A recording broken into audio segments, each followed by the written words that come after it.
Dear David, hey, Jim Simpson, Odd Parts here. Look at this, David. This is your original switch. You gave us the challenge.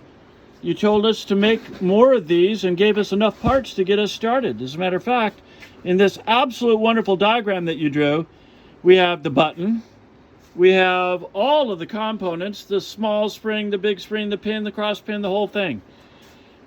Custom made for your motorcycle that we have listed here. Now, this is the original unit that we're copying. And I'll tell you right now, you got to be careful when you're handling this, because if you push this button, the little pin will fall out on the ground and you'll be angry. So keep in mind when pressing this button that you do not lose the cross pin, because it falls right out. But it's part of the original design, obviously captive when in the motorcycle hand grip. Okay, so in order to remake these plastic fall apart things, we made them out of black Delrin, which is an excellent material. Here is one of our rebuilt units. It's using your button, your large spring, but we had to make this insulator sleeve. We had to find this small spring. I mean, how many people have this small spring in inventory? We do. Lucky guy. We made this pin on the lathe, and we made the entire plastic body with O-ring retainer groove on the lathe. And we put new connectors in it. Now, your connectors are a couple of gold pins off of a computer plug, and they fit up into the housing here with an interference fit.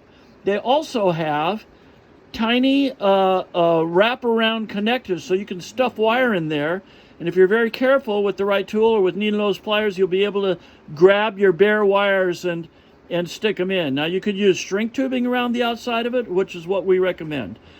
The outside of this has a little cut in it, just like the shape of the original on the bottom, so that if these fit in, these will fit in.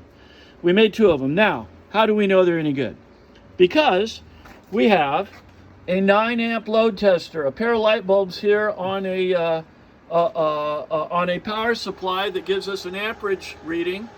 We're running these about 14 volts, the most your car will put out. Now, my buddy here, Matt, who did a lot of the work on this, by the way, thank you, Matt, you have patience beyond ending, has got these hooked up to our test device. So go ahead and turn on your power. Power's on. Okay. Press the button. And it works. Oh, okay. Well, we just had a very issue difficult to hold both of these alligator clips in place while pushing the button. But they are now in place, and go ahead and turn it on and off a couple times. Okay, keep doing that. Look at that.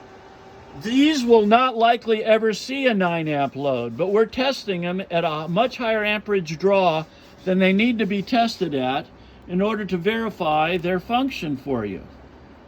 And we've done that to both switches. They both operate correctly. So thank you very much for your time, and I'll be contacting you by email soon. Thank you.